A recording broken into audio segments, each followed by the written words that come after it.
Bismillahirrahmanirrahim. Assalamualaikum warahmatullahi wabarakatuh. Alhamdulillah, alhamdulillahilladzi anzala sakinata fi qulubil mu'minin liyazdadu imana ma'a imanihim. Ashhadu an la ilaha illallah wahdahu la syarika la al-malikul haqqul mubin wa ashhadu anna nabiyyana Muhammadan abduhu wa rasuluhu la nabiyya ba'dah. Allahumma salli ala nabiyyina Muhammad ibni Abdillah wa ala alihi wa ashabihi ajma'in amma ba'd. Subhanaka la ilma lana illa ma'allamtana innaka antal alimul hakim. Allahumma aftah lana qulubana wa alhimna rushdana wahdina ila siratikal mustaqim. Fadilatul mukarramun wabil khusus Syekh Farhat dan beserta segenap jajaran manajemen Indonesia Muslim Foundation dan jamaah Masjid At-Tahir Los Angeles dan insya Allah jamaah lainnya yang berada di sekitaran daerah California yang insya Allah senantiasa diberkahi dan dirahmati Allah Subhanahu wa Ta'ala. Alhamdulillah kita bersyukur kepada Allah atas segala limpahan nikmat dan karunia sehingga di hari yang ke-23 ini waktu Amerika Serikat ataupun hari ke-24 di Indonesia, bulan suci Ramadan ini menjadi hari-hari yang mudah-mudahan semakin membuat kita menjadi hambanya yang bertakwa, menjadi hambanya yang semakin istiqamah di dalam melakukan kebaikan-kebaikan, menjadi hambanya yang gemar melakukan kesolehan-kesolehan, sehingga dengannya menjadi pemantas bekal pulang kita menuju Allah Subhanahu wa Ta'ala kelak. Salawat dan salam semoga tercurah selalu kepada sebaik-baik qudwah Nabi kita Muhammad sallallahu alaihi wasallam beserta dengan segenap para sahabatnya, keluarganya dan mudah-mudahan sampai kepada kita umatnya yang istiqamah di dalam mengamalkan sunnah beliau hingga akhir hayat kita nanti. Wa ba'd, Bapak Ibu jamaah yang insyaallah disayang Allah Subhanahu wa Ta'ala, bagaimana kabarnya hari ini? Sehat semua? Mudah-mudahan kondisi kita walaupun sudah berada di weekend, mudah-mudahan tetap semakin semangat, semakin sukses, dan insya Allah semakin bergairah di dalam rangka menghadiri majelis-majelis ilmu yang kita diberikan kemudahan oleh Allah untuk hadir ini. Dan alhamdulillah di kesempatan sore hari ini, ya, sahabat-sahabat kita sudah hadir ada lebih kurang hampir 15 orang dan insya Allah mungkin nanti sambil berjalan biasanya akan bertambah lagi. Baik, Bapak Ibu jamaah yang berbahagia, tema kita hari ini adalah membangun generasi emas dari rumah atau di rumah. Dan sebelum kita masuk kepada pembahasan akan hal ini, sekali lagi kita perlu menguatkan tentang apa yang kita lakukan hari ini dengan bulan suci Ramadan. Salah satunya kalau tadi kita awali dengan kesyukuran, karena ternyata kesyukuran adalah merupakan akhlak mulia terhadap sang pemberi nikmat. Syukur adalah akhlak mulia terhadap sang pemberi nikmat, yaitu siapa? Allah Subhanahu wa Ta'ala. Maka di antara bukti kesyukuran adalah dia tidak fokus hanya pada nikmat, tapi bagaimana kepada yang memberi nikmat. Kalau seseorang hari ini bersyukur dengan konteks hanya dengan nikmat yang ia miliki, maka biasanya orang yang berada di level ini senangnya banyak tapi syukurnya masih sedikit. Karena apa? Ya kesenangannya itu ketika dia mendapatkan apa yang ia inginkan. Jadi kalau misalkan dia mengharapkan katakan gadget baru, maka begitu dia memilikinya, maka niscaya dia akan merasakan kesenangan. Tapi ketika setelah beberapa waktu, bukan tidak mungkin kesenangan itu akan berkurang. Maka ini yang kita sebut dengan syukur level 1, yaitu ketika kita hari ini fokusnya hanya pada nikmat. Tapi kalau kita kemudian naik ke syukur level berikutnya, yaitu apa? Ketika seseorang diberikan nikmat, maka dia tidak hanya fokus pada nikmatnya, tapi yang lebih ia fokuskan adalah siapa yang telah memberikan ia nikmat. Dan kalau bicara siapa yang telah memberikan kita nikmat, tidak lain dia adalah Allah Subhanahu wa Ta'ala. Sebagaimana firman Allah Subhanahu wa Ta'ala di dalam Al-Qur'anul Karim, ma asabaka min hasanatin faminallah apa saja nikmat yang kalian peroleh itu adalah dari Allah. Sebaliknya, wa ma asabaka min sayyi'atin famin nafsik. Dan apa saja bencana yang menimpa kalian, maka itu adalah dari kesalahan diri kalian sendiri. Maka di sini sudah jelas bagaimana apapun nikmat yang hari ini kita dapatkan, yang kita peroleh, yang kita miliki, itu sesungguhnya adalah merupakan dari Allah. Merupakan pemberian Allah, merupakan anugerah dari Allah.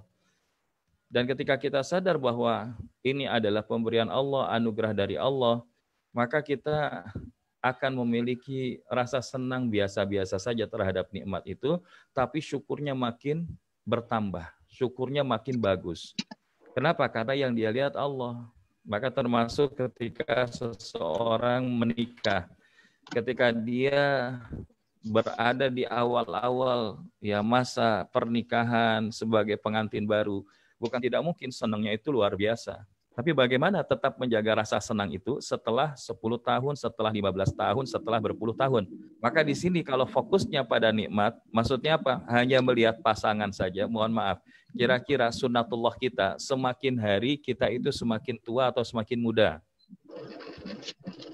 Dan kira-kira kalau kita hari ini semakin tua, semakin lanjut usia, kira-kira mohon maaf, performance kita dari sisi penampilan ya makin kenceng atau makin kendur. Nah, ini adalah sunnatullah. Maka kalau kita fokusnya hanya pada nikmat, misalkan nikah, oh saya nikahi pasangan saya karena dia tampan, karena dia cantik. Maka tampan dan cantik itu seiring dengan perjalanan waktu akan berpudar, akan memudar. Dan ketika memudar itu, apakah cinta yang dimiliki di awal itu tetap bersemai atau justru sudah semakin gugur dan menghilang? Maka kalau dia fokusnya di level 1, bukan nggak mungkin, ini yang kemudian menjadi di antara sebab terjadinya perpisahan-perpisahan di dalam rumah tangga. Tapi ketika kemudian dia fokusnya hanya kepada yang memberi nikmat, yaitu Allah, Allah mengizinkan kita sekian belas tahun kehidupan kita, maka ini adalah anugerah dari Allah.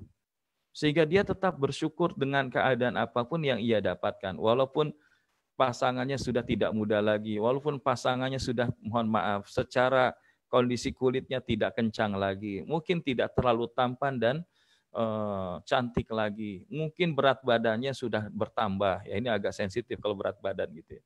Tapi intinya adalah ketika dia lihat fokusnya itu pada Allah yang memberikan nikmat, maka dia akan menjadi orang-orang yang senantiasa membuncah kesyukurannya kepada Allah Subhanahu wa taala. Dan bahkan orang yang kemudian bersyukur bukan hanya saja di level 2, tapi di level 3. Di level 3 ini siapa? Yaitu mereka orang-orang yang ketika mendapatkan nikmat, bukan lagi fokus pada nikmat, bukan semata-mata fokus kepada pemberi nikmat, tapi menghadirkan rasa MALU, malu kepada Allah yang telah memberikan nikmat itu kepadanya. Malu kalau hari ini dikasih nikmat sehat, tapi nikmat sehatnya nggak dipakai ibadah. Malu kepada Allah kalau dikasih nikmat harta, tapi tidak bisa menjadi jalan sedekah. Malu kepada Allah kalau dikasih nikmat, katakanlah pasangan, tapi bukan menjadi jalan surga. Malu kepada Allah dititipi anak sebagai amanah, tapi tidak menjaganya dengan baik. Nah, artinya rasa malu ini akan mendorong kita untuk menjadi orang-orang yang lebih bersyukur lagi secara total. Sehingga bukan lagi hanya sekedar syukur saja, tapi total bersyukur. Dan orang-orang yang total bersyukur, maka dia akan mendapatkan banyak kelebihan-kelebihan di dalam hidupnya, termasuk dari kebaikan yang Allah berikan kepadanya. Salah satunya apa? Yaitu ketika Allah menjanjikan, wa ista'azzana rabbukum la in syakartum la azidannakum. Dan ingatlah tatkala Allah telah memaklumkan, jikalau kalian bersyukur, maka Allah akan menambahkan nikmat lainnya bagi kalian. Maka Bapak Ibu jamaah kajian yang disayang Allah Subhanahu wa taala, ketika kita memahami hal itu, maka kita malu kepada Allah kalau hari ini sudah masuk di hari ke-23 Ramadan, 10 hari terakhir Ramadan, tapi amal-amal kita nggak makin nambah. malu kalau kita hari ini ya ternyata grafik peningkatan kesolehan kita stagnan. Maka di dalam hal ini tentu salah satu upaya meleverage ataupun mengungkit daripada semangat kita untuk beribadah dan beramal salih adalah ketika kita hadir di majelis ilmu sebagaimana yang kita lakukan sore hari ini. Karena ketika kita hadir ke majelis ilmu ini bukan hal yang mudah buat sebagian orang karena bisa jadi masih ada yang bekerja, masih ada yang melakukan aktivitas lainnya. Namun dengan media online, virtual yang hari ini kita lakukan, ini bisa kita hadirkan di mana saja gitu. Bahkan kalaupun misalkan kita bekerja sambil kemudian ada waktu luang, mungkin bisa kita gunakan headset begitu ya, sehingga kita tetap bisa mengikutinya. Maka ini kenapa kita perlu tanda kutip memaksakan untuk hadir di majelis-majelis kajian, majelis-majelis ilmu agama, majelis-majelis taklim. Di antaranya adalah motivasi yang diberikan Rasul Shallallahu Alaihi Wasallam dalam hadis berikut, yaitu disebutkan man salaka tariqan yaltamisu fihi ilman sahalallahu tariqan bihi ilal jannah. Atau kama qala Nabi sallallahu alaihi wasallam. Barang siapa yang menempuh jalannya untuk mencari ilmu, maka Allah akan mudahkan baginya untuk jalan menuju surga. Maka hari ini selain yang hadir di ruang Zoom webinar kita pada sore hari ini atau pagi hari waktu Indonesia, ada juga sahabat-sahabat kita yang mengikuti melalui Facebook Live. Maka juga kita doakan, kedudukannya pun sama, yang hadir dengan media Zoom, dengan yang menonton di dalam Facebook Live, selama yang kita niatkan di sisi Allah adalah mencari ilmu, maka Allah akan mudahkan bagi kita sebagai jalan untuk menuju surganya kelak. Bahkan tidak hanya itu, disebutkan dalam hadis ini sesungguhnya para malaikat meletakkan sayapnya sebagai tanda ridha kepada para penuntut ilmu. Maka hari ini Masya Allah, ya, kalau kita biasanya di di Masjid Al-Ikhlas ataupun di Masjid At-Tahir, ya biasanya senderan itu sudah menjadi salah satu tempat favorit. Ataupun juga masjid-masjid yang umum di Indonesia, kadang-kadang yang namanya pengajian itu kalau sudah dimulai pengajian, jamaah itu lebih senang untuk merapat kepada tempat senderan daripada merapat bareng dekat ustadz. Ya, tapi insya Allah kalau jamaah yang hari ini hadir semuanya merapat dekat ustadz. Ya, setidaknya merapatkan handphone dan gadgetnya untuk sama-sama hadir di kajian ini. Dan ini Masya Allah, Allah perintahkan malaikat untuk meletakkan sayapnya. Dan sungguh orang yang berilmu, ketika kita hadir di majelis ilmu, kita faham akan ilmu agama, maka ini disebutkan dimintai ampunan oleh setiap penduduk langit dan bumi. Bahkan sampai pun ikan yang berada di dalam air. Bisa nggak kita hitung berapa penduduk langit dan bumi itu? Bahkan ikan yang berada di dalam air itu berapa jumlahnya? Maka artinya kalau kita tahu tentang keutamaan hadir di majelis ilmu, maka kita nggak akan jadi orang yang memperlambat, tidak orang yang menunda-nunda, tidak menjadi orang yang gemar meninggalkan, tapi justru bersegera, bersemangat. Bahkan kalau bisa, apalagi nih Ustaz yang bisa kami lakukan? Kalau dia kajiannya baru hari ini sekali, bagaimana kalau dibuat jadi 2 kali? Karena ada semangat. Dan kalau kita tidak memaksimalkan semangat di dalam bulan yang penuh dengan kemuliaan ini, lalu harus nunggu bulan yang gimana lagi, baru kita mau semangat hadir ke majelis ilmu. Maka insya Allah, Bapak Ibu jamaah yang dirahmati Allah Subhanahu wa Ta'ala, inilah yang menjadi manifestasi kesyukuran kita kepada Allah dengan karunia sehat, karunia hidup, karunia kesempatan, termasuk karunia berada di rumah, yaitu ketika kita wujudkan di dalam aktivitas thalabul ilm. Maka mudah-mudahan insya Allah kita menjadi bagian dari hamba-hamba Allah yang mendapatkan keutamaan sebagaimana disebutkan Nabi di dalam hadis tersebut. Amin ya rabbal alamin. Bapak Ibu jamaah yang dirahmati Allah Subhanahu wa Ta'ala, maka di dalam hari ini kita akan membahas kalau di hari pertama lebih kepada motivasi diri, bagaimana agar kita bisa menjadi orang-orang yang menemukan ketenangan jiwa di dalam hidup. Di hari kemarin kita sudah membahas bagaimana kiat-kiat agar kita terhindar, jangan sampai menjadi orang yang sia-sia di dalam melakukan ibadah dan pekerjaannya. Namun di hari yang ketiga ini kita ingin meluaskan, bukan hanya berada di level diri, tapi bagaimana seseorang itu kemudian berproses memiliki nilai manfaat adalah ketika ada di dalam level di luar dirinya. Maksudnya apa? Nah, small entity ataupun entitas terkecil daripada kehidupan setiap manusia itu adalah dari rumah. Berada di rumah. Sebelum berbicara yang lain. Bahkan di dalam pertemuan sebelumnya, ya mungkin sebelum Ramadan, pernah kami sampaikan bahwa ada 3 pilar kebahagiaan. 3 pillars of happiness. Yang pertama apa? Having a good family's life. Ketika dia punya kehidupan berkeluarga yang baik. Baru setelah itu ada having a good job. Ketika dia punya pekerjaan yang baik. Yang ketiga, having a good friends and communities. Ketika dia punya teman-teman yang baik dan komunitas yang baik. Namun muara dari 3 pilar kebahagiaan ini dimulai dari rumah. Maka disinilah kita akan membahas terkait dengan bagaimana upaya kita membangun kualitas generasi emas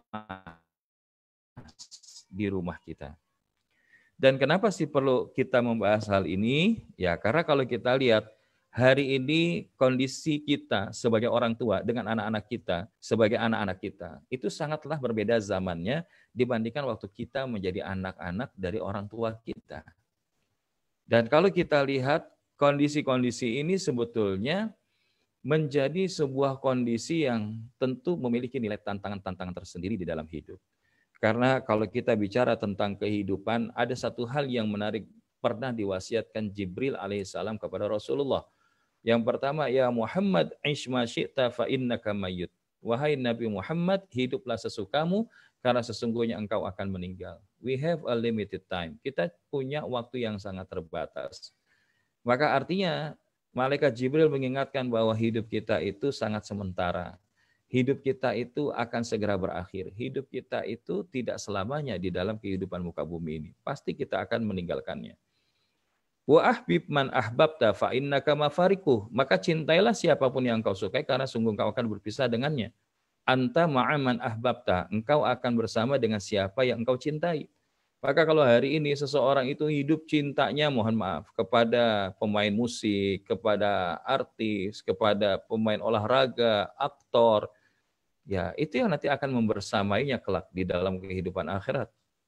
Tapi kalau kita hari ini yang kita cintai adalah Allah dan Rasul-Nya dan generasi setelahnya sampai kemudian keluarga kita karena Allah, maka Allah akan izinkan kelak kita akan berkumpul lagi dengannya. Termasuk sahabat-sahabat kita yang kita lakukan, yang kita sukai karena cinta kita kepada Allah. Wa'mal ma syi'ta fa innaka majziyun bih. Dan yang ketiga adalah beramallah sesukamu karena engkau pasti akan mendapatkan imbalannya. Hari ini orang hidup, apapun itu yang dilakukan ya pasti punya konsekuensi. Faman ya'mal mithqala dzarratin khairan yarah wa man ya'mal mithqala dzarratin syarran yarah. Maka barang siapa yang mengerjakan kebaikan walaupun seberat zarrah, maka Allah akan memberikan balasan kepadanya. Dan barang siapa yang mengerjakan keburukan walaupun seberat zarrah, maka Allah pun akan memberikan balasan kepadanya. Jamaah yang disayang Allah Subhanahu wa taala, tentu kita berharap bahwa timbangan kebaikan kita bisa lebih berat di hadapan Allah kelak di Yaumul Mizan daripada timbangan keburukan dan dosa-dosa kita. Dan kesempatan inilah yang seyogianya kita ingin hadirkan, bahwa di dalam hidup ini ternyata sukses bukan hanya sekedar ketika kita bisa menyelesaikan apa yang kita ingin capai di dalam hidup. Tapi bagaimana ketika kita bisa menginspirasi orang lain juga untuk bisa melakukan pencapaian itu. Success isn't just about what you accomplish in your life. It's about what you inspire others to do. Maka bagaimana kita bisa menginspirasi orang lain. Dan sebelum berbicara lebih jauh, siapa orang lain itu? Apakah teman kerja kita, atasan kita, bawahan kita, tetangga kita, orang-orang di luar diri kita? It starts from our family. Itu kita mulai dari keluarga kita.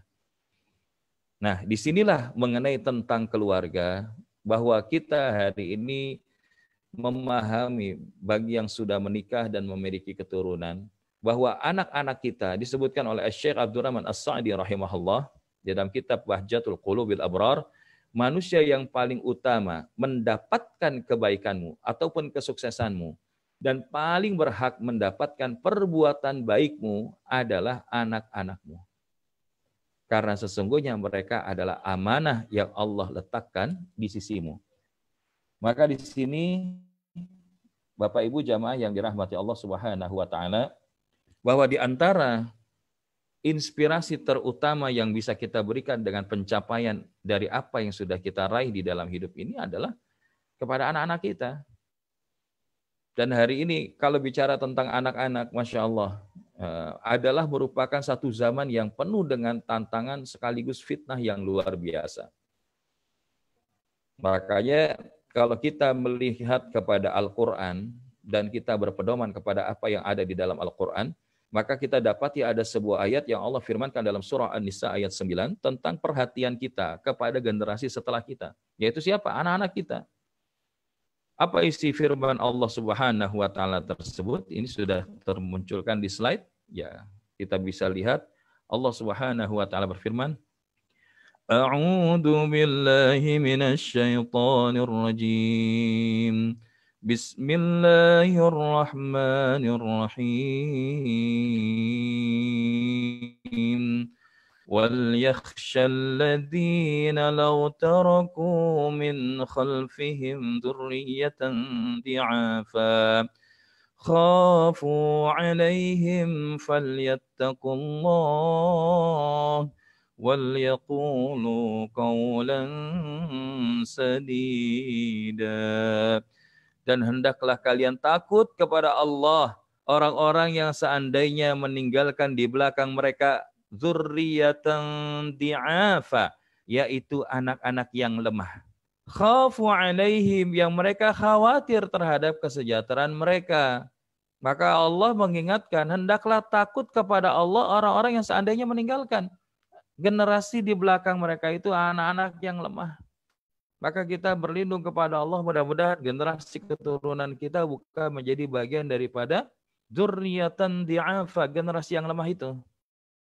Dan apa ukuran dzurriyyatan di'afa atau generasi anak-anak yang lemah?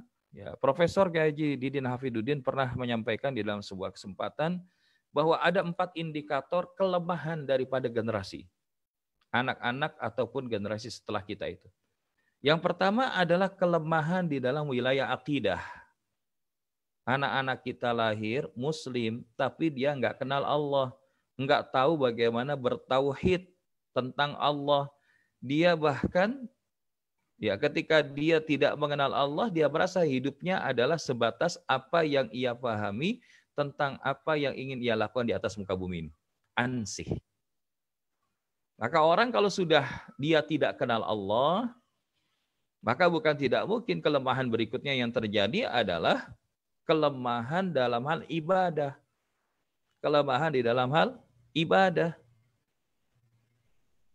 Dan kelemahan dalam hal ibadah ini, sehingga anak-anak akhirnya sholatnya ditinggalkan, puasanya tidak dikerjakan, membaca Quran bukan menjadi sebuah kebiasaan. Akhirnya dia hidup dalam semata-mata wilayah material ansih. Ya, artinya apa yang saya lakukan, ya itulah yang akan menjadi kebahagiaan saya. Padahal kita pernah membahas bahwa bab kebahagiaan itu Allah yang memberikan.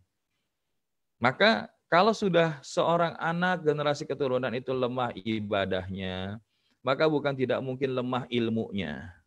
Lemah ilmunya. Ilmu tentang apa? Tentang agama. Mungkin dia cerdas ilmu-ilmu yang lain. Bintang kelas di dalam ilmu eksakta, ilmu sains dan lain sebagainya. Tapi ketika dia tidak mau ibadah, tidak mengenal Allah, ya jangan-jangan ilmu sholatnya juga mereka ini nggak paham. Ataupun bagaimana ilmu tentang berbuat baik kepada orang tua pun mereka nggak mendapatkan. Apalagi bagi keluarga besar Jamaah Info ataupun At-Thahir yang ada di Los Angeles, di mana anak-anak kita hidup di tengah lingkungan yang mungkin mereka memiliki culture yang sudah berada di daerah itu.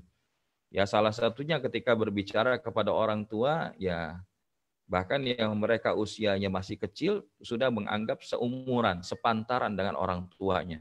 Padahal di dalam Islam ada wilayah-wilayah kapan kita berperan sebagai sahabat dan kapan kita harus berperan sebagaimana seorang guru dan seterusnya. Dan kalau sudah lemah ilmu, nah ini tambahan dari kami, yaitu adalah lemah akhlak. Akhlaknya lemah. Karena sudahlah tidak ya lemah dalam hal akidahnya, lemah di dalam ibadahnya, lemah di dalam ilmunya, lemah akhlaknya. Akhirnya akhlaknya hanya memperturutkan hawa nafsunya. Akhlaknya hanya mengikuti syahwatnya. Akhlaknya atau perbuatannya itu hanya mengukur dari apa yang dilihat kebanyakan orang. Padahal belum tentu kebenaran itu dilakukan oleh banyak orang. Dan yang kelima adalah kelemahan di dalam wilayah kesejahteraan tadi. Maka hari ini ada generasi orang tua yang kemudian begitu sayangnya kepada anak, yang seharusnya anaknya ini sudah mandiri, tapi kemudian masih terus difasilitasi. Dan yang seperti ini, mohon maaf, bukan tidak mungkin malah bisa menjadi bumerang di kemudian hari. Karena apa? Ketika anak-anak itu seharusnya sudah siap untuk growing up, untuk being mature, tapi ternyata mereka masih senang untuk berada di rumah, ya mengikuti apa yang difasilitasi oleh orang tuanya. Inilah yang kemudian kita sebut munculnya Peter Pan syndrome ataupun ya Cinderella syndrome. Ya, kalau Peter Pan itu udah gede tapi masih sedang main. Nah, ini bukan nggak mungkin Peter Pan syndrome atau Cinderella apa ya syndrome. Cinderella syndrome itu maksudnya ya bagi anak-anak wanita, mereka mendambakan seorang pangeran yang menjemput mereka dari kastil dengan menggunakan kuda putih. Ya kan ini kan kayak tale story gitu, kayak cerita dongeng. Dan akhirnya mereka tidak matang di usia yang seharusnya sudah matang. Nah inilah di antara beberapa poin mengenai daripada zurriyatan di'afa. Ada 5 kelemahan. Yang pertama lemah iman atau lemah tauhidnya, lemah akidahnya. Ya, kemudian yang kedua lemah ibadahnya, kemudian ada lemah ilmunya, lemah kemudian akhlaknya, dan lemah kesejahteraan atau ekonominya. Namun sebagian yang lain kami lihat di LA, ya alhamdulillah anak-anak sudah banyak yang bisa mandiri ya, termasuk Brother Umar ya. Bagaimana Umar ikutan kajian nggak hari ini? Ya, apakah masih di Islamic Center atau sudah pindah lagi? Ya, karena tahun lalu ya hampir jarang ketemu karena banyak berkhidmat di Islamic Center. Nah, ini adalah salah satu part membangun kita anak-anak yang mandiri, anak-anak yang mereka akhirnya matang secara kedewasaan. Nah, ini sesuatu yang menarik untuk kita bahas. Dan kalau kita lihat fenomena-fenomena yang terjadi hari ini, banyak terjadi fenomena parent distrust, adanya ketidakpercayaan sama orang tua. Mohon maaf, ini ada tulisan-tulisan yang agak kasar, dan ini saya kutip dari Ibu Eli Risman, bagaimana ketika contoh kalimat di Twitter mereka ataupun di medsos mereka ini diupload di internet, walaupun mereka ini usianya masih belia, ketika mereka kemudian sama orang tuanya mengalami kondisi ya perselisihan, perbedaan pendapat, cekcok, tapi ketika kemudian mereka eksploitasi di dalam media sosial ini dengan kata-kata yang seperti ini. Saya nggak tega untuk bacanya, ya. Tapi kalau yang lihat langsung ini bisa dilihat. Dan bahkan juga di dunia maya bukan hanya saja orang tuanya dimaki-maki, mereka bahkan terhadap ibunya itu tidak ada hormat-hormatnya. Apalagi kalau misalkan apa yang dilakukan ibunya ini berbeda dengan ayahnya. Tuh kan sama ayah boleh, sama mama nggak boleh. Nah ini kalimat berikutnya ya ditutup ya, artinya kita tidak ingin memunculkan yang tidak baik. Kemudian emang gua frontal tapi mama gua keterlaluan. Nah ini kalimat-kalimat berikutnya juga nggak enak kita lihatnya. Dan yang mereka tahu orang tuanya itu sibuk seharian, bahkan pergi pagi, ya kemudian pulang malam. Tahu-taunya itu ya sifatnya hanya melarang. Nggak boleh gini, nggak boleh gitu, bikin sebel hati. Akhirnya nggak ada yang positif di dalam benak anak-anak itu. Maka kita berlindung kepada Allah sekali lagi daripada kondisi yang terjadi hari ini, yaitu fenomena parent distrust, ketidakpercayaan terhadap orang tuanya.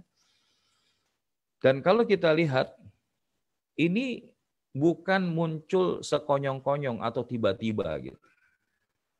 Tapi karena ini adalah di antara hal-hal yang mungkin hari ini kita mungkin sebagai orang tua luput di dalam perkembangan bahwa munculnya generasi anak-anak yang blast. Blast itu apa? B-nya bored. Anak-anak yang bosenan. Maka dia kalau diajakin ngobrol with parents gitu ya, ngobrol sama orang tua, nggak enjoy. Mereka lebih sedang buka apa? YouTube. Mereka senang buka medsos. Mereka ketawa sendiri di depan gadgetnya. Karena apa? Mereka lebih senang dengan hal-hal begitu daripada sesuatu activity yang dilakukan secara langsung. Bored, L-nya lazy, ataupun malas, lonely, kesepian. Ya karena tadi, ya banyak orang-orang tua yang ketika berada di perantauan, itu bekerja semuanya. Sehingga akhirnya anak-anak banyak mengalami masa kesendirian.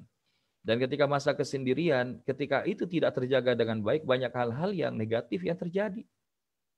Bahkan wa'iyadzubillah, di beberapa waktu yang lampau, ya kita mendengar ketika orang tuanya sibuk bekerja, ya di rumah itu ada adik perempuannya, sementara abangnya ini laki-laki, kemudian terjadilah ya hubungan yang kemudian itu menjadi satu hal yang tidak disangka. Dan kenapa itu bisa terjadi? Tadi karena bukan tidak mungkin awalnya karena kesepian. Akhirnya ngobrol, dan kemudian dari situ setan masuk karena nggak ada yang ngawasin. Akhirnya terjadilah yang tidak diinginkan tadi. Apalagi kalau misalkan kita, mohon maaf, dengan keterbatasan tempat tinggal kita, tidak membedakan mana kamar anak laki-laki, mana kamar anak perempuan. Nah ini sesuatu yang perlu kita waspadai. Sementara E-nya adalah angry. Hari ini banyak anak-anak yang mereka itu marahnya lebih hebat daripada orang tuanya. Ketika apa yang mereka inginkan nggak diberikan. Wah mereka marah. Bahkan kasarnya sampai minggat dari rumah. Dan minggat dari rumah dia bergaul dengan komunitas yang nggak benar dan ujungnya akhirnya jadi nggak benar. R-nya, mohon maaf, setelah itu angry. S-nya stress. Ya, stres karena apa? Tertekan. Sudah selesai belajar dari sekolah, ada les ini, ada les itu, les ini. Sampai seakan-akan dunianya sebagai seorang anak untuk bisa bermain itu tidak dia dapatkan. Dan T-nya adalah tired, lelah dia, cepat lelah. Lelah dalam hal apa? Kalau diajakin ngaji, ya lelah. Diajakin sholat, ya lelah. Tapi kalau giliran main, kalau giliran melakukan hal-hal yang dia senangi, semangat. Ya, termasuk bahkan hari ini banyak ya anak-anak yang ya senang main apa istilahnya, ya TikTok-kan, ya dari awalnya lucu-lucuan sampai kemudian ya posting-posting yang kayak begini, ya yang sebelah kanannya ini, ya kemudian diupload dengan istilah 5 gaya alay paling pasaran. Ya, jadi ya ini macam-macam gayanya. Wa'iyadzubillah, kita berlindung anak-anak kita perlu dijaga dari fitnah ain, ya. Apalagi anak-anak yang sudah baligh, wabil khusus anak perempuan, kaum ibu, ya perlu dijaga. Perlu dijaga karena apa? Ketika kita share di publik, apakah itu di Facebook, apakah di IG, ataukah di medsos yang lain, tanpa ada sebuah filter, hati-hati dengan fitnah ain. Ya, fitnah ain itu apa? Fitnah yang bukan tidak mungkin ketika mereka melihat kita ataupun melihat foto dari diri kita, kemudian ada kebencian dari mereka dan itu bisa menjadikan kita mengalami kondisi sakit. Ataupun ya mereka memuji kita sehingga akhirnya kita jadi orang-orang yang lupa terhadap Allah. Bisa jadi. Nah ini adalah fenomena yang hari ini terjadi. Bahkan yang apa namanya ya, kalau kita lihat hari ini gara-gara medsos ini semakin sesuatu tidak terpisahkan dalam hidup kita, kalau ada kecelakaan di jalan, wa'iyadzubillah, sekali lagi kita berlindung kepada Allah, maka yang pertama dilakukan itu bukan menolongnya. Misalkan ada satu kecelakaan lalu lintas di jalan di mana kita sedang melakukan perjalanan. Maka mohon maaf, hari ini banyak orang kebanyakannya memilih untuk tidak menolongnya, tapi apa yang akan mereka lakukan? Mereka akan ambil handphone mereka ambil gadget mereka, kemudian mereka foto. Dan ini adalah sebuah fitnah. Dengan kemajuan zaman, ya hari ini bukan tidak mungkin, seharusnya dengan kemajuan teknologi dan informasi mendekatkan yang jauh. Tapi hari ini dengan teknologi dan informasi media sosial, yang terjadi sebagian besar malah menjauhkan yang dekat. Di rumah kita ketemu tapi ngobrolnya nggak langsung, tapi via handphone, via WhatsApp. Mau makan, bukan sibuk doa, tapi sibuk saling masing-masing update status. Nah, jadi yang kayak begini ini adalah problem. Problem bagaimana generasi anak-anak kita hidup di dalamnya. Maka yang perlu kita ingatkan di dalam kondisi ini adalah, as parents, the greatest achievement you should desire for your children is paradise. Sebagai orang tua, pencapaian terbaik yang perlu engkau miliki, yang engkau perlu hadirkan, yang perlu engkau hasratkan di dalam kondisi anak-anakmu adalah ketika membawanya menuju surganya Allah. Ini yang perlu kita hadirkan. Sehingga dari sinilah insya Allah kita akan mendapati kebahagiaan saat hidup di dunia dan kelak insya Allah di akhirat. Bukan hanya seorang diri, tapi bersama dengan ahli keluarga kita insya Allah. Bapak Ibu jamaah yang disayang Allah Subhanahu wa Ta'ala. Oleh karenanya, apa yang perlu kita upayakan? Bahwa apakah kita sudah merasa cukup puas dengan apa yang sudah kita capai hari ini? Tentu tidak. Berupayalah terus menjadi be achiever. Yaitu orang yang selalu ingin mencapai lebih dari apa yang kita sudah dapatkan saat ini. Maksudnya adalah ketika kita berupaya melakukan setiap harinya lebih baik dari hari yang sudah dilalui. Sehingga harapannya kita bisa membangun generasi berkualitas emas di dalam rumah tangga kita. Kok kenapa ada wilayah emas? Ya karena emas itu pertama adalah sifatnya mulia. Sifatnya mulia. Maka kita pengen anak-anak kita itu bisa memiliki nilai kemuliaan. Minimal kemuliaan akhlak. Karena wa innaka la'ala khuluqin azim. Dan sesungguhnya Nabi Muhammad SAW itu adalah memiliki akhlak yang mulia. Ya, akhlak yang agung. Nah ini yang kita sebut dengan kualitas emas. Dia punya kemuliaan akhlak, kemuliaan akidah, kemuliaan ibadah, kemuliaan iman, dan akhirnya bermuara kepada kemuliaan akhlak tadi. Selain itu emas juga adalah valuable, sangat berharga. Ya, selain mulia dia juga berharga. Maka begitu juga kalau kita hari ini sebagai orang tua pengen anak-anak kita itu menjadi anak-anak yang berharga. Berharga apa? Sukses dunia dan akhirat. Nah ini yang kita harapkan. Dan emas juga itu bisa menjadi investasi. Investasi akan apa? Kehidupan kita setelah kehidupan dunia. Karena disebutkan idza matal insan in qata amalu illa min salasah. Sesungguhnya ketika anak manusia itu meninggal dunia, terputuslah seluruh amalnya kecuali 3. Apa itu? Di antaranya setelah shadaqatin jariyah aw ilmun yuntafa'u bi adalah awaladin shalih yad'ulah. Setelah sedekah jariyah yaitu berupa wakaf, kemudian ilmu yang bermanfaat, maka yang ketiga adalah anak-anak yang soleh dan mendoakan. Nah ini yang perlu kita upayakan bagaimana bisa membangun generasi emas di dalam rumah tangga kita. Karena dia tadi mulia, kemudian berharga, dan insya Allah menjadi investasi yang membahagiakan. Maka bagaimana upaya kita di dalam membangun generasi emas ini supaya tidak menjadi generasi blast, menjadi generasi yang tidak berharga, yang tidak memiliki kemuliaan, bahkan juga tidak bisa dibanggakan untuk menjadi investasi kehidupan kita setelah dunia ini. Maka jalan generasi emas di dalam Al-Quran ini sudah termaktub di dalam Quran surat Al-Furqan ayat 74. Ya, karena di dalam Al-Quran itu ada 4 tipologi anak di dalam Al-Quran.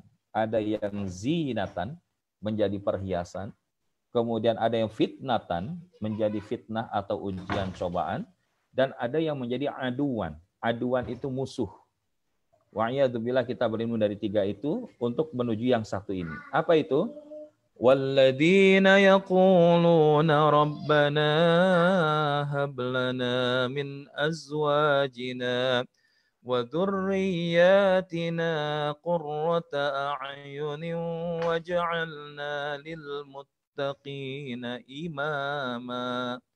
Dan orang-orang yang berkata, ya Tuhan kami, Rabbana hablana min azwajina, anugerahkanlah kepada kami pasangan kami, wa dzurriyyatina, dan anak-anak kami qurrata a'yun, yang menjadi penyenang hati kami. Waj'alna lil muttaqina imama, dan jadikanlah kami pemimpin bagi orang-orang yang bertakwa. Kalau jadi pemimpin dari orang bertakwa, otomatis kita masuk jadi orang bertakwa itu, betul nggak? Nah, lalu bagaimana membangun qurrata ayun ini? Karena kalau kita hari ini Masya Allah punya pasangan, ya punya anak-anak, yang dia menenteramkan pandangan mata hatinya, Masya Allah, inilah kebahagiaan dunia. Ya, karena di dalam satu kesempatan Abdullah ibnu Abbas pernah menyebutkan bahwa di antara indikator atina fid dunya hasanah adalah azwajus salih au salihah, pasangan yang soleh dan solihah, wa auladun abror, dan anak-anak yang baik. Nah, ini adalah di antara daripada jalan prinsip generasi emas. Karena kalau itu kita dapatkan, maka inilah yang akan menjadi pemantas kita untuk berada di surga bareng-bareng. Mudah-mudahan masih ingat ini. Dalilnya Quran surah 13, surah Ar-Ra'd ayat 23 sampai 24. Bahwa di dalam hidup kita, kita pengen at the end of our life is happy ending, not sad ending. Nah, happy endingnya apa? Nah, ini di dalam Quran surat Ar-Ra'd ayat 23 sampai 24, Allah Subhanahu wa taala berfirman, Bismillahirrahmanirrahim. Jannatu adnin yadkhulunaha wa man salaha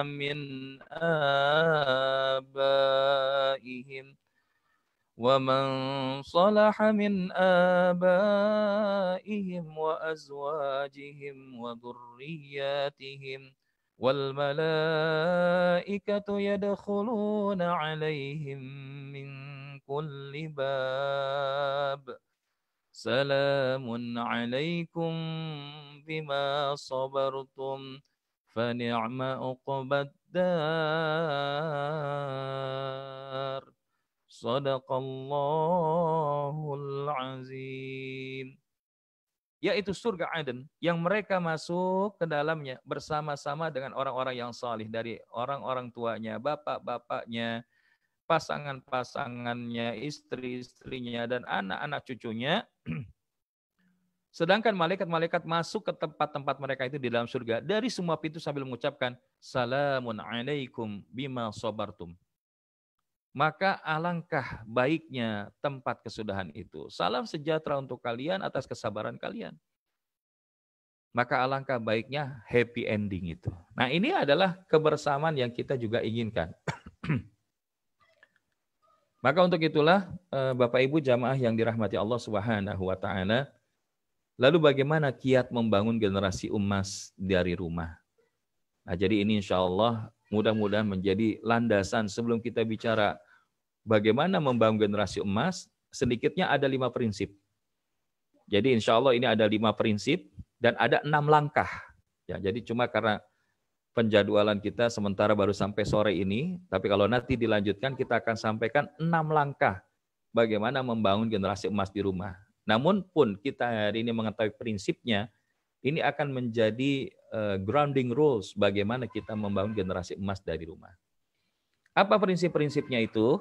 Ya, dari 5 prinsip ini, prinsip pertama adalah bagaimana sebelum kita masuk kepada prinsip-prinsip, kita fahami bahwa fungsi rumah di dalam kehidupan seorang muslim itu sedikitnya ada 4 poin. Yang pertama adalah apa yang kita sebut rumah itu harusnya menjadi baitul ibadah. Ya, menjadi baitul ibadah, rumah ibadah.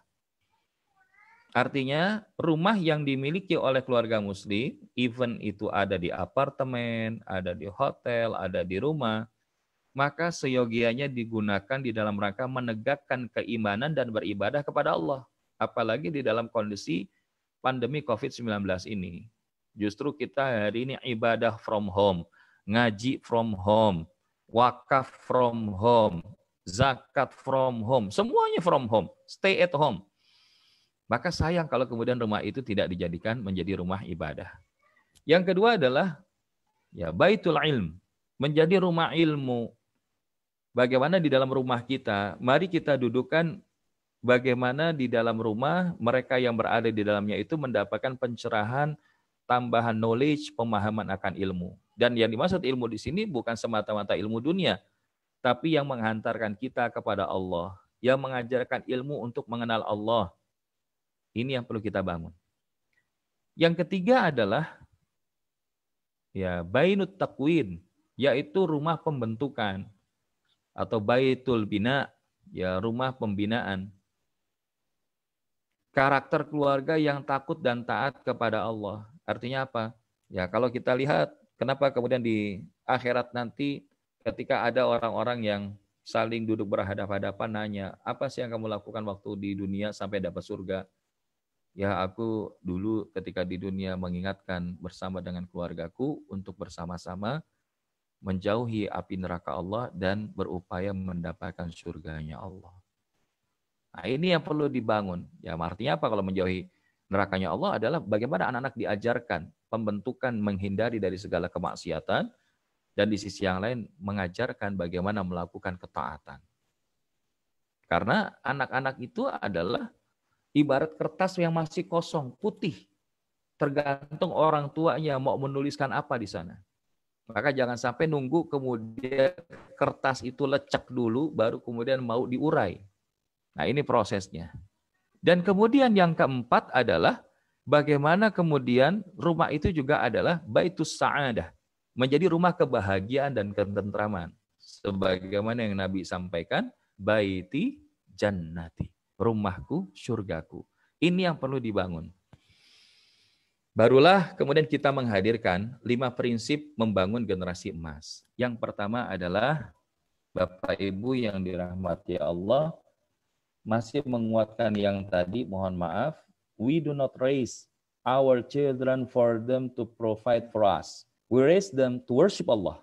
Syekh Ibnu Utsaimin mengatakan, kita tidak membesarkan anak-anak kita untuk mereka kelak pada saat usia lanjut, usia kita lanjut nanti, dan mereka bertumbuh besar, mereka akan melayani kita. No, bukan itu tujuannya. Tapi kita membesarkan anak-anak kita itu bagaimana mereka beribadah kepada Allah, menyembah Allah. Ini yang perlu menjadi garis bawah daripada penekanan menghadirkan generasi emas. Selain rumah, maka ini big goals-nya adalah bagaimana kita mendorong anak-anak itu bukan untuk melayani kita, tapi untuk melayani Allah. Dan kalau sudah begitu, apa poin-poin berikutnya yang perlu kita pahami? Nah ini. Yang pertama adalah bagaimana kita pahami anakmu bukanlah pilihanmu. Ya.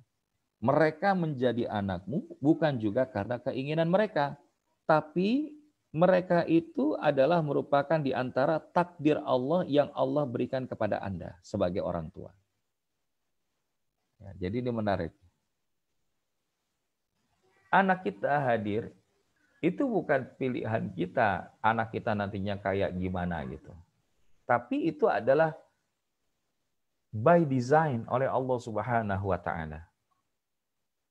Sehingga kita hari ketika lahir, kita nggak bisa milih. Kita itu pengen lahir di US, atau pengen lahir di daerah Tangerang Selatan, atau pengen tinggal di, atau lahir di daerah belahan bumi lainnya. Kita nggak bisa milih.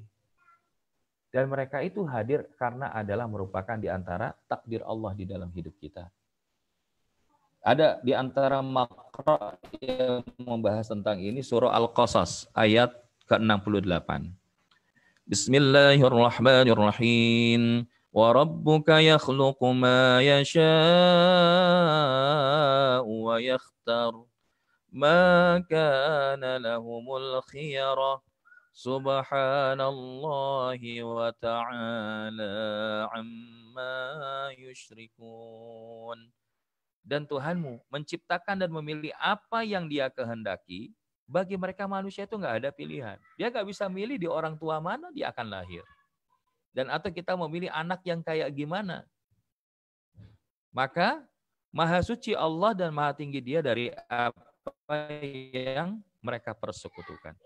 Maka di sini inilah pemahaman kita, bagaimana anak ini sebagai bagian dari takdir dari Allah, maka tugas kita adalah bagaimana mereka kita kenalkan tentang Allah.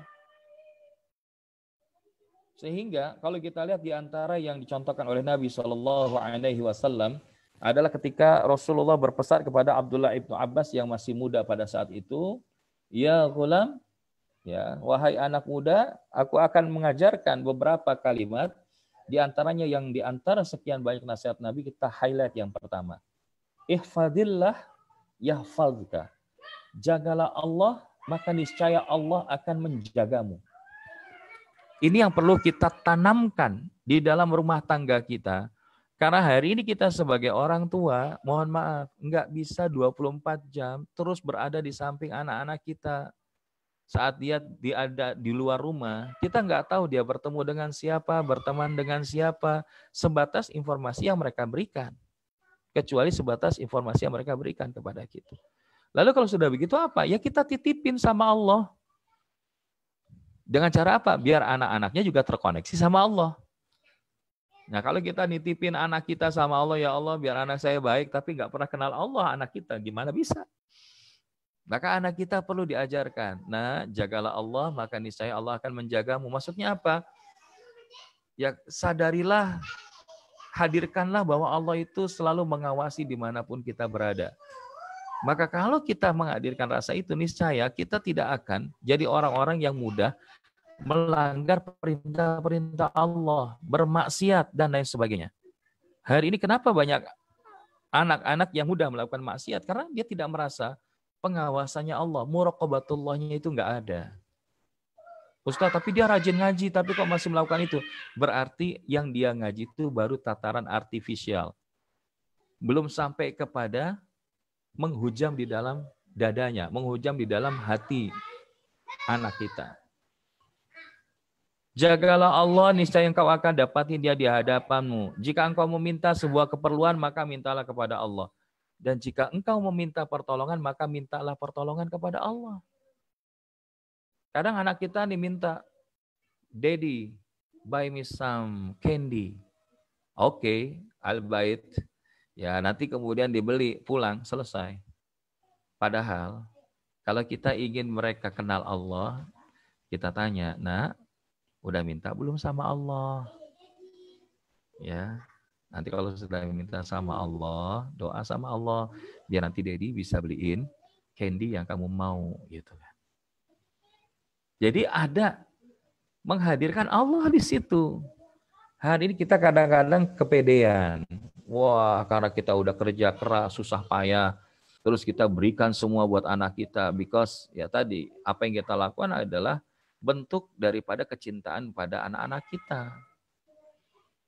Tapi sesungguhnya akhirnya anak-anak kita nggak kenal Allah. Pokoknya kalau dia ada masalah, dia akan minta langsung kepada orang tuanya. Bahkan sangat bergantung kepada orang tuanya, ujungnya jadi manja.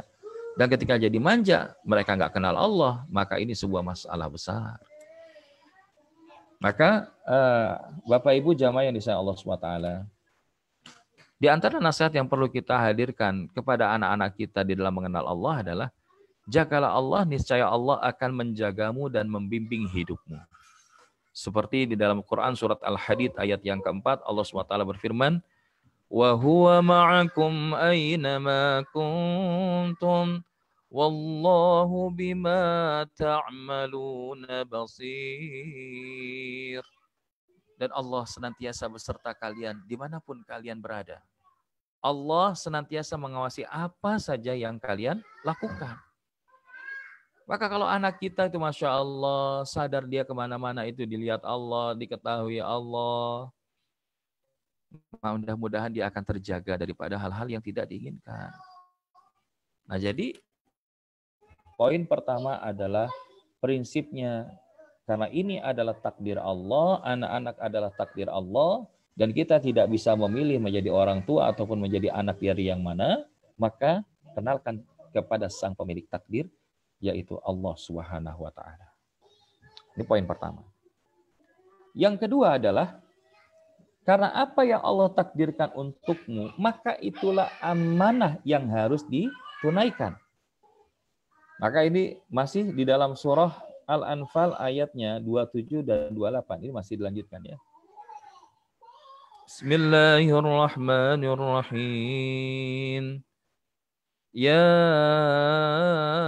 أيها الذين آمنوا لا تخونوا الله والرسول وتخونوا أماناتكم وأنتم تعلمون.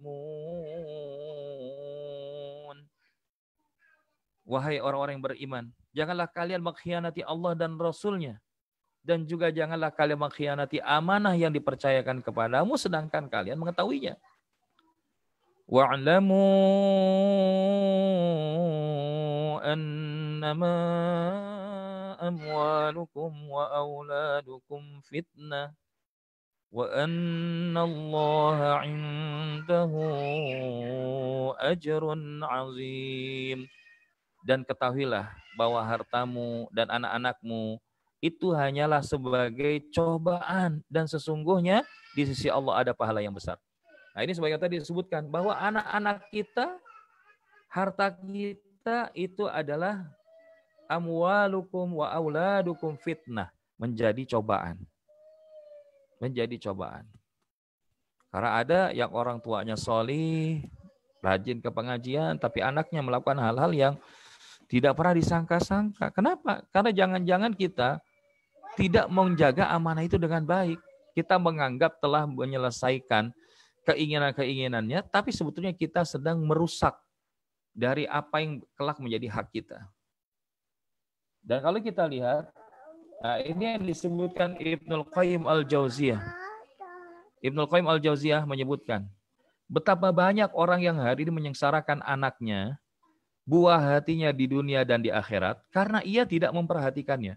Tidak mendidiknya, tapi memfasilitasi syahwat keinginannya. Nah, jadi dia minta apa dikasih, tapi ya nggak memperhatikan bagaimana kehidupan akhiratnya, bagaimana dia dalam menjalankan agamanya. Sementara orang tua tersebut mengira telah memuliakannya, padahal dia telah merendahkan anaknya. Dia juga mengira telah menyayanginya, padahal dia telah menzaliminya. Maka hilanglah bagiannya pada anak itu di dunia dan di akhirat. Mohon maaf, dan ini juga teguran bagi yang bicara, jika Anda amati kerusakan pada anak-anak, penyebab utamanya adalah ayah. Kok bisa ayah, Ustadz? Kan yang sering ngomong kan ibu. Ibu itu menjalankan visi dari ayah. Visi dari suami. Oh, nanti keluarga ini mau dibawa kemana? Ya itu suami yang mendesain. Maka kalau kemudian istri ternyata tidak berhasil membawa anaknya menjadi lebih baik lantaran dari awal desainnya bermasalah. Maka lalu bagaimana agar ini, ya kalau mungkin terjadi, bagaimana kita merecovery-nya? Bagaimana kita memperbaikinya? Maka salah satunya adalah kenali peran masing-masing orang tua. Apa peran, hak dan kewajiban suami, ayah, dan peran dan kewajiban hak daripada istri ataupun ibu. Karena pada dasarnya tadi kalau bicara tentang ayah, sekarang saya pengen nanya dulu nih. Peran ayah mana yang hari ini bapak-bapak hadir yang akan dipilih? Karena kebanyakannya ada di dalam 3 ini. Yang pertama apa? Mesin ATM. Ya maksudnya apapun yang diminta anaknya, walaupun itu sesuatu yang berat, dia akan upayakan, bahkan sampai menghalalkan segala cara, yang penting apa yang diminta anaknya itu dikasih. Ada nggak yang sampai gitu?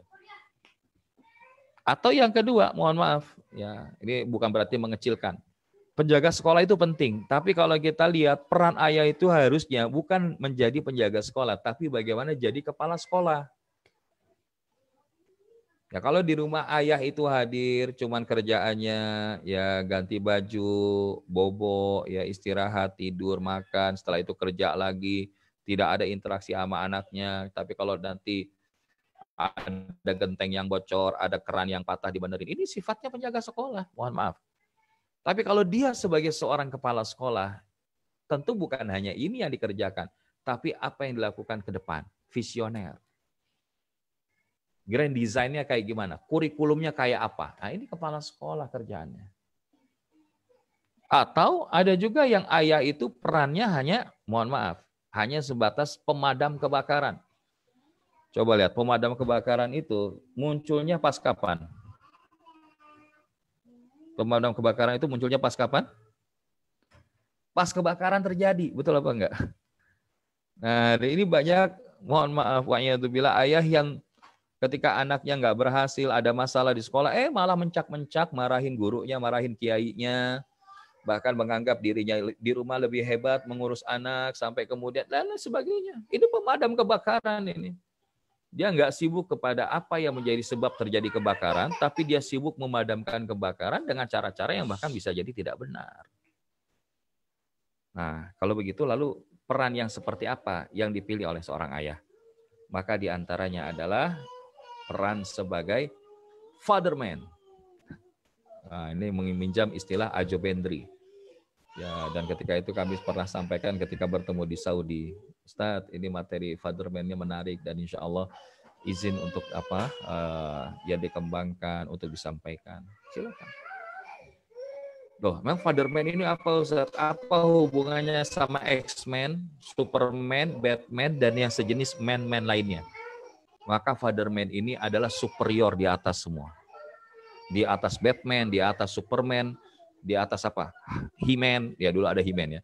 Terus ada lagi Megaloman, terus apa lagi? Lion Man, itu yang jadul-jadul ya. Superman, ya sekarang. X-Men, itu tadi udah disebut-sebut. Maka dia itu menjadi fatherman. Apa itu fatherman? Yaitu bagaimana ketika seorang ayah bukanlah sembarang laki-laki. Ayah adalah laki-laki sejati yang menjadi penentu arah. Ayah adalah pahlawan yang dinantikan. Maka seorang ayah itu seyogianya menjadi the greatest superhero for every boys. Menjadi superhero yang paling baik buat setiap anak laki-lakinya. Melebihi dari semua, termasuk Thanos. Ya, melebihi Thanos. Dr. Strange dan sejenisnya. Dan bagi anak perempuan, ayah itu bagaimana menjadi seorang ayah yang menjadi first love bagi anak perempuannya. Bagaimana perempuannya itu ya senang ketika dekat dengan ayahnya. Ayahnya kemudian menjelaskan tentang kehidupan ini. Sehingga kelak ketika anak itu tumbuh, bagaimana menjadi seorang ayah setidaknya seperti yang pernah saya lihat terhadap ayahku dulu. Kalau seorang anak perempuan ketika dia akan mencari pasangan, setidaknya dia punya standar. Paling tidak mendekati sebagaimana ayahnya. Inilah be a father man. Nah, ini bahkan satu materi tersendiri karena di sini pembahasannya ada 6 atau 7 topi yang dimiliki oleh seorang father man. Kapan dia menggunakan topi sebagai seorang ya entertainer misalkan. Kapan dia pakai topi sebagai seorang coach. Nah, insya Allah ini kalau memang nanti kita bersambung, kita akan bahas lebih detail mengenai peran ayah dan juga peran bunda. Ya, karena kalau hari ini yang setelah kita tahu bagaimana ayah itu be a father man, maka lalu bagaimana peran ibu? Bagaimana peran ibu? Maka peran ibu di sini ada satu jurus sakti. Yang ini insya Allah mencukupi dari sekian banyak jurus. Yaitu apa? Satu jurus sakti yang dimaksud itu adalah don't be angry mom. Ya, ini nggak ada hubungannya sama Angry Bird ya. Tapi intinya adalah don't be angry mom. Karena apa? Seorang angry mom yang dikhawatirkan keluar dari lisannya doa-doa keburukan yang itu bisa berdampak kepada kesengsaraan anak di masa yang akan datang. Seorang angry mom, bukan nggak mungkin dia akan mudah desperation atau desperate, putus asa ketika menghadapi anaknya, sehingga anaknya lebih putus asa karena tidak mendapatkan bimbingan ibu di situ. Seorang angry mom bisa jadi akan menjauhkan dia dari Allah. Karena ketika misalkan memerintahkannya tapi selalu marah-marah, kamu kalau nggak sholat biar jadi neraka. Wah, ya nggak apa-apa, tapi mama yang jadi api neraka yang paling besar. Maka don't be angry mom. Sederhana. Seorang ayah, be a father man. Seorang ibu, don't be angry mom. Dan insya Allah kalau kita belajar tentang fitrah peran ayah dan bunda, di antaranya adalah bisa kita lihat di sini. Fitrah peran ayah itu penanggung jawab pendidikan, tapi peran bunda adalah pelaksana harian pendidikan. Peran ayah man of vision and mission, tapi peran bunda person of love and sincerity.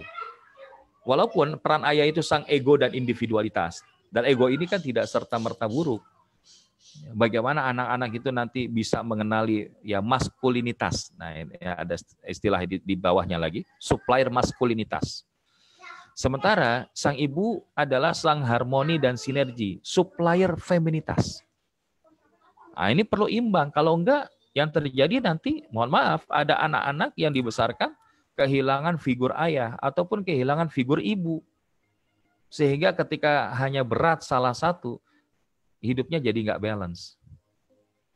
Ayah pembangun sistem berpikir, sementara peran bunda adalah menjadi pemilik moralitas dan nurani. Ayah penegak profesionalisme, tapi kalau peran bunda, pembangun hati dan rasa. Ayah konsultan pendidikan, tapi benda itu berbasis pengorbanan. Makanya ya kaum ibu ini Masya Allah. Kenapa? Karena ibu itu lebih hebat dari Wonder Woman. Ya, lebih hebat dari Wonder Woman. Dia melakukan semua hal. Mengandung, melahirkan, menyusui. Bahkan ketika besar, dia pun harus bekerja. Tapi tetap urusan anak-anaknya dia yang pikirin. Oh, ayah memang kemana? Ada. Tapi tadi karena peran ayah itu the person of tega, maka peran bunda adalah sang pembasuh luka. Maka inilah yang akan menjadi kebaikan bagi anak-anak kita. Dan insya Allah setidaknya 2 hal ini saja dulu ya kita lakukan ayah bunda, Bapak Ibu jamaah sekalian. Yang pertama, kenalkan tentang Allah supaya kita bisa menjadikan takdir Allah itu menjadi takdir yang memiliki nilai kebaikan. Yang kedua, prinsip membangun generasi emas adalah ketahui peran masing-masing ayah dan bunda, suami, istri, bapak, ibu. Sehingga dari situlah insya Allah kita bisa menjaga amanah yang Allah berikan kepada kita, yaitu anak-anak kita, menjadi amanah yang kelak memiliki nilai seperti kualitas emas di sisi Allah dan kehidupan akhirat kelak. Amin. Ya Rabbal Alamin. Ya, tanpa terasa ini sudah hampir pukul berapa di sana ya? 8 ya. Belum ya. Ya 7:10 begitu ya. Mungkin kita akan buka diskusi saja. Yang 3 insya Allah saya hold dulu karena kalau memang nanti ada yang gak bertanya baru kita akan teruskan. Tapi kalau misalkan memang ada yang ingin ditanyakan dari sekian banyak paparan tadi ataupun ada di sekitaran wilayah yang tadi kita sampaikan, maka tafadhol untuk ayah bunda untuk menyampaikan pertanyaannya. Anda kembalikan lagi kepada Syekh Farhat atau Bapak Aji ya. Faldiyatafadhol. Hadanallahu wa iyyakum ajmain. Wassalamualaikum warahmatullahi wabarakatuh.